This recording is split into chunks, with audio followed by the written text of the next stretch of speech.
السلام علیکم۔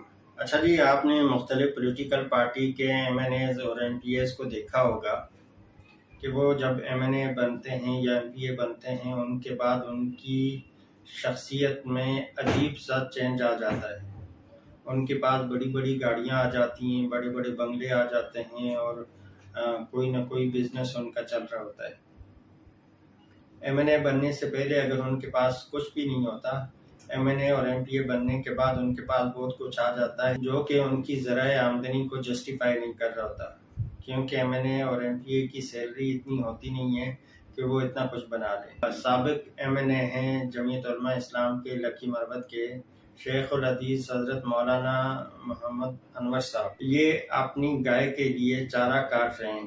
آپ اس چیز کے اندازہ لگا سکتے ہیں کہ یہ کتنے ایماندار لوگ ہوں گے، اور پاکستانی عوام پہ بھی حیرت ہوتی ہے کہ وہ ایسے ایماندار لوگوں کے مقابلے میں کیسے کیسے کرپٹ لوگوں کو لے کر آتی ہے۔ اچھا جی، لاسٹ میں چینل کو سبسکرائب کریں، بیل آئیکن پہ کلک کریں، ویڈیو کو لائک اینڈ شیئر کریں اور کمنٹ سیکشن میں اپنا فیڈ بیک دیں۔